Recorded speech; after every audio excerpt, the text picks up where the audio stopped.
Fed Chair Jerome Powell giving his starkest warning yet on President Trump's tariffs. The level of tariff increases announced so far is significantly larger than anticipated, and the same is likely to be true of the economic effects, which will include higher inflation and slower growth. Tariffs are highly likely to generate at least a temporary rise in inflation. The inflationary effects could also be more persistent. Wall Street clearly not a fan of this new message. Joining us now to discuss, CNN business editor-at-large Richard Quest, who's actually live this hour at the New York International Auto Show. I imagine there's a little bit of chatter about this there, too. So Powell here said the public's going to pay for these tariffs and basically said, brace yourself, there's some pain coming our way. Yes, and although he had said this before, just a few weeks ago, he sort of alluded to it and made some tangential reference. This time it was full throttle. Anybody who's used to Fed speak knew exactly what Powell was saying, that inflation is going to go up. The worry is that that inflation, once it arrives, will be persistent on top of that which is already in the system. And, you know, you go 1 + 1 + 1 equals, it means that the Fed won't be able to lower interest rates. Because what the Fed chair said is that the dual mandate, full employment, price stability, are now about to go into conflict. They're going to have higher inflation, and that's going to mean higher interest rates for a longer period. How much longer? How high? What they're going to do, no one knows because it's so uncertain. But this is not the canary in the mine. This is actually the man walking in front with a red flag. Stocks right now are sinking sharply. Investors are reacting to Federal Reserve Chair Jerome Powell, who says that the effects of President Trump's tariffs will likely include, among other things, higher inflation, saying that U.S. consumers will pay a large part of that burden. With us now is chairman of O'Leary Ventures, Shark Tank investor Kevin O'Leary. Thank you so much for sharing part of your afternoon with us. Sir, I want to get your reaction to what Jerome Powell is saying, that we're going to see higher inflation and slower growth. That sounds like a recipe for stagflation. He doesn't know that yet because, like everybody else, he doesn't know how long this tariff, let's call it negotiation, is going to go on for. He would be right if this lasted years. I doubt it's going to happen that way. Let's be pragmatic. The midterms are less than 18 months away. Trump can't have this on his back at the midterms. He risks losing a majority. So he's got to resolve this quickly, and that's why they're going at breakneck speed. No administration has ever tried to negotiate 60-plus countries at once, and that's one basket. The Europeans, the Mexicans, the Canadians, I get it, you know, Taiwan, whatever it is. But the big deal here is China. That's the behemoth. We're the biggest market. They know it. So much of what's made in China goes to the United States. And so that's really the one to focus on. I think the rest is a sideshow because it's going to get resolved with probably equivalent tariffs or no tariffs at all. But the China deal, that's a big deal. Trump has told his team that China has to make the first move toward negotiations. A reporting indicates that the administration told President Xi that he should request a call with Trump. The phone, as far as we know, is not yet rung, as Xi is touting these new deals with trade partners in Southeast Asia. Do you think he's blowing off the president? No. He could combine the entire, market in Southeast Asia. It doesn't come close to what he sells to the United States. So that's not going to resolve anything. This is just posturing. We've got two behemoth leaders that don't want to look like they're weak.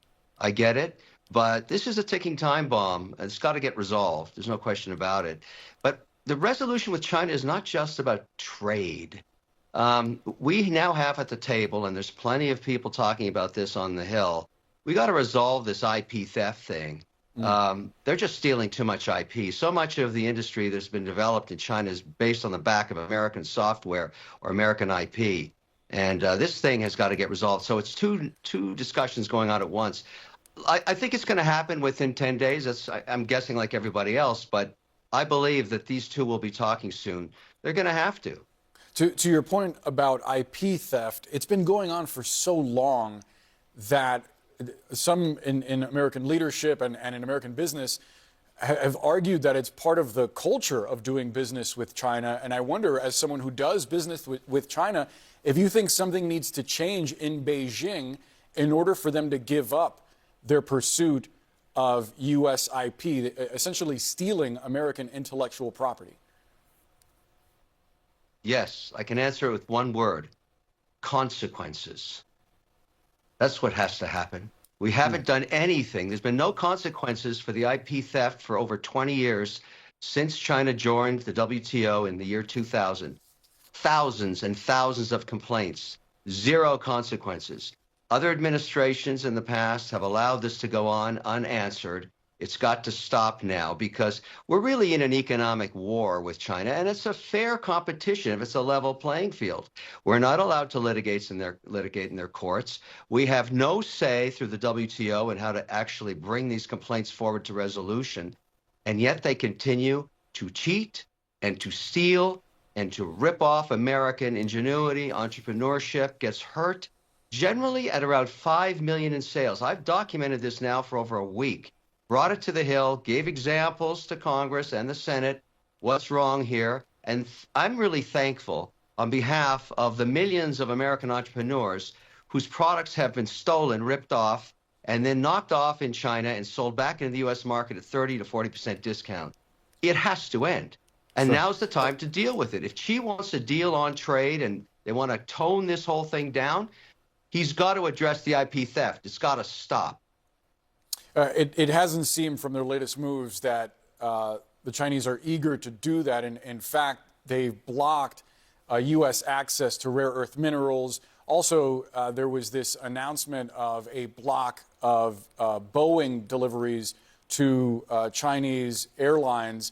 I wonder, of all the levers that Xi has in his disposal to inflict pain not only on American producers but also consumers, which most worries you? I'd rather be on the U.S. side on this one because the truth is there are other solutions for rare earth minerals and resources, and it's called Canada. We got to resolve that problem. There shouldn't be any tiff with them. They've got everything the North American market needs, including energy, a massive amount of energy. We should do that deal anyways and just show China by combining the economies one way or another, not buying the country, forget the 51st state, all that stuff. The point is, if we get a union back on track there, we can go back to the Chinese and say, look, we have everything we need in the world's largest economy under democracy. Don't mess with us. That's what we should be doing, and we're going to get there. That's what I think is going to happen here. That's the signal in all the noise right now, and that would include Mexico, too. You think about these economies put together in a cooperative way, it's a massive opportunity. The Canadians have an election in less than 2 weeks. They'll resolve with a new prime minister, and he'll come back to Washington. We'll work it out. Isn't that what the USMCA and before that NAFTA was doing? I mean, you're essentially saying that President Trump's quest to make Canada the 51st state is just a bad idea, a dumb idea. What would your advice to him be on that? No. NAFTA and U.S. and all of these negotiations, want to call this NAFTA 3, that's how most people remember it, has nothing to do with security. This is a whole new world we're in. The deal that has to be contemplated now is economic might.